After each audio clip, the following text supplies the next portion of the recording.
Hey guys, today we're going to talk about the two worst drugs that you could possibly take. Now here I'm talking about pharmaceutical drugs, and actually when people come to us for advice about health products and supplements, we don't really care if they're taking street drugs or not. It's not really going to affect their overall protocol, although obviously it's not a good idea. And although all pharmaceutical drugs will have side effects, there are two types of drugs that will basically prevent any progress from being made. So we expect if someone is on a blood pressure medication, for example, that by doing the regular nutrition protocol, their blood pressure should improve, and with their doctor's permission, they should be able to lower their dose and wean off. But if you are on these two types of drugs, progress is probably not going to be made. In the alternative health business, we can't really tell people whether or not they should take drugs. They have to make that decision, and we have to encourage them to talk to their doctor about it. But we can tell them whether drugs have a withdrawal effect or not. And we can say that your doctor works for you, and it is up to you whether you want to take their advice or advice from the television or the internet or some person off the street. You do not have to take or fulfill the prescription that is written for you. The first type of drug is proton pump inhibitors, or any other drug or compound that lowers stomach acid. Now most of the time these are marketed to relieve stomach pain, and they actually can do that. But since it is lowering the stomach acid, it is messing up the digestive process completely. The stomach needs a strong stomach acid in order to digest food correctly. The stomach acid should be very strong enough to break apart all proteins before going into the intestines to be absorbed. When the stomach acid is not strong enough, it's going to cause all types of problems, including long-term digestive problems and absorption problems of nutrients. This is going to prevent food from being digested properly, and it's going to prevent minerals and other nutrients from being absorbed properly. Salt, sodium chloride, is the primary raw material that the body uses to make stomach acid. The chloride is used to make hydrochloric acid, which is the primary compound in stomach acid. This strong stomach acid is the primary chemical catalyst for many of the essential nutrients, a key cofactor in the reaction and absorption of many of the nutrients that we need to function properly and achieve our maximum genetic expression. Anemia is often said to be an iron deficiency, and although that's technically true in the textbooks, we find in many cases people with symptoms of anemia can experience pretty much full relief just by using enough salt in their diet.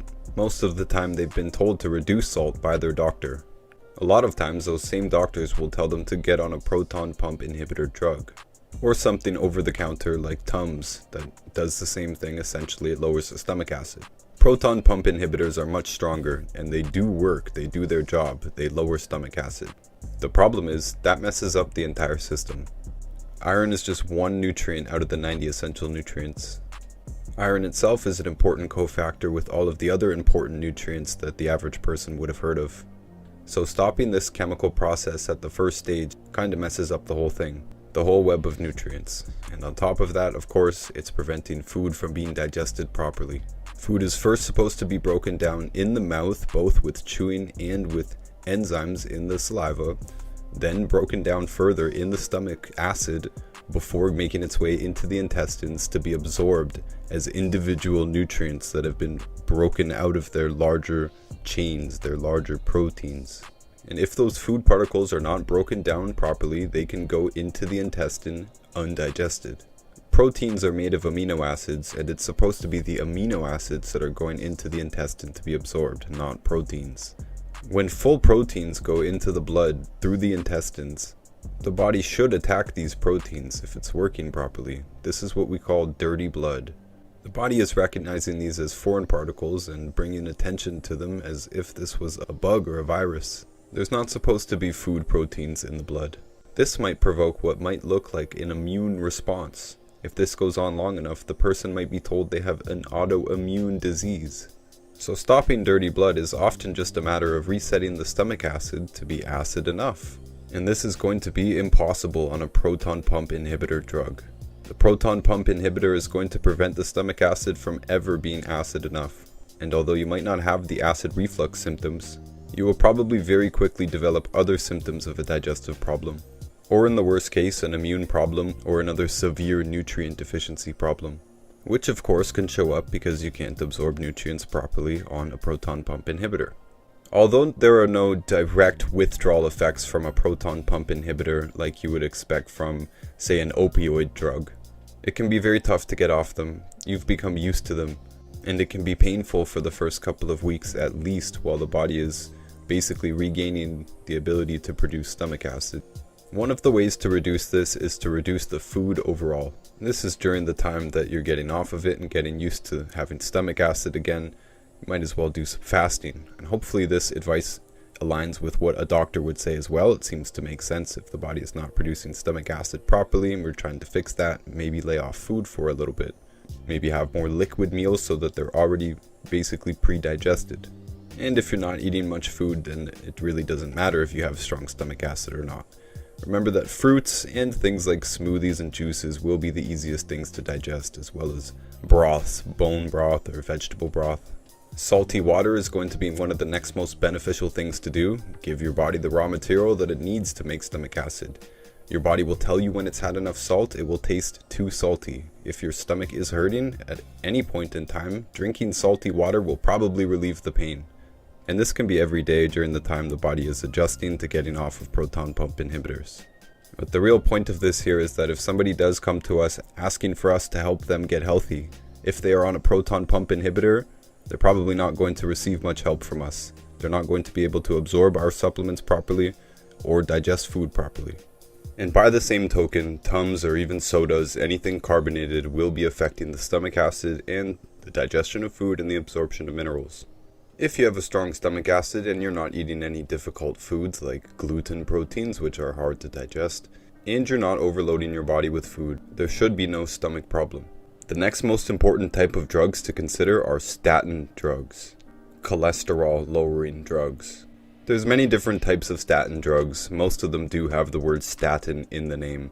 And there is many doctors that have come out against this and warned against prescribing statin drugs. And I believe even the American Medical Association came out at one time and said stop prescribing statin drugs.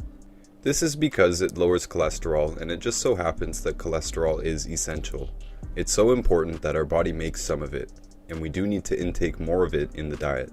The myth that cholesterol is bad was started by a man named Ancel Keys, and he basically created what is known as the Mediterranean diet to promote a product called Crisco with a company called Procter & Gamble. And this is a documented conspiracy. It's not a conspiracy theory. It's something that actually happened. Ancel Keys basically paid the American Heart Association $1.7 million in order to endorse Crisco and the Mediterranean diet. And Crisco was, of course, diesel engine lubrication before it hit the market as a food product under the patent with Procter & Gamble. And they, of course, had to market this to a world which used butter and lard and other animal fats for cooking and had no reason to use vegetable oils for their cooking.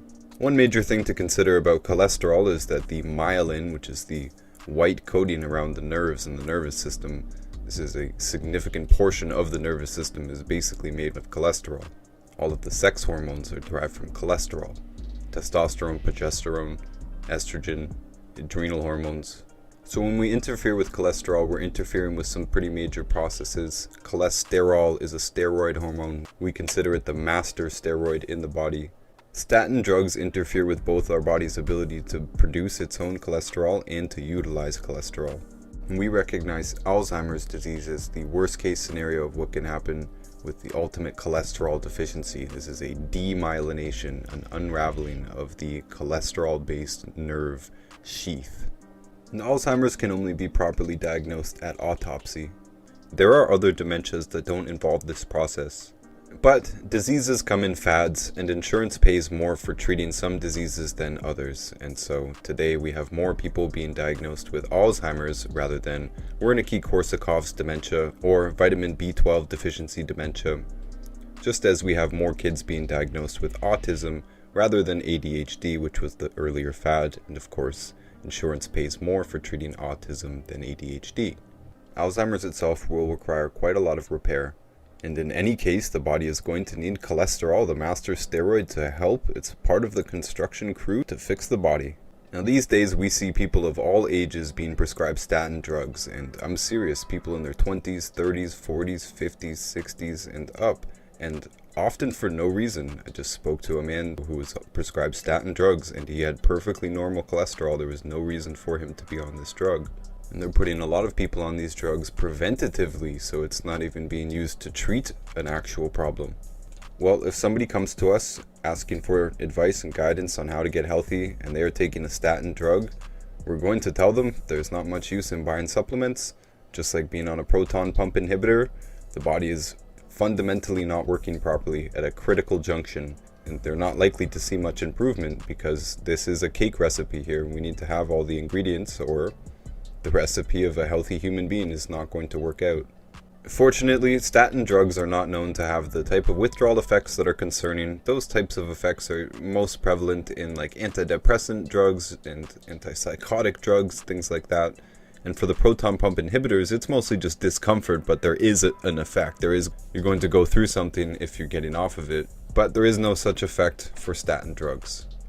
So those are the two types of drugs that nobody should be taking. Those are the two worst types of drugs. We really do not care if you're on any other prescription drug or street drug. Like, you should probably get off of them, but like, it's not our business to tell you. But we will tell you that if you are on these two classes of drugs, you probably don't need to waste your time changing your diet or doing anything that you think might make you feel better, because you're probably not going to feel better. We could say a lot more on how these two things interfere with the web of nutrients, the cake recipe of a healthy human. But it's much better just to avoid these two types of drugs. And for today, guys, that's all I've got. Appreciate you. Until next time. And definitely check out my book, Fake Diseases. It covers all of the major topics that come up, like birth defects, blood sugar problems, bone and joint problems, cancer, autoimmune problems, and more. And it's on Amazon for just $9.99. And of course, make sure to check out our food page, Notice Foods. That's on YouTube, and at Notice Foods on Instagram. We have a lot of content up there teaching you how to cook without the bad foods that Dr. Wallach describes, and Dr. Glidden's 12 bad foods, all of that, all of the rules that you need to know.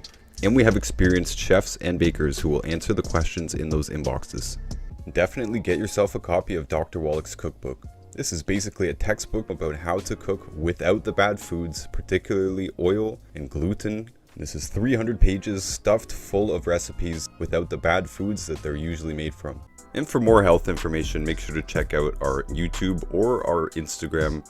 And you can actually message us there on the Instagram account, and we will respond to every message. Definitely check out my book, Everything the Government Does is Bad for Us. And you can get the paperback on Amazon for just $9.99. And you can find the video read-along version or the audiobook on my website, noticebooks.org. And all of my books, audiobooks, and links are available on my website, noticebooks.org. And if you want to see what is apparently my most controversial video that was banned from YouTube and BitChute, you can go to wagthedogtheory.com and view the whole uncensored version of the video. And I recommend downloading it if it is still there. And make sure to check out my channel for many other videos on a whole array of subjects, and my other channels are all in the description of this video.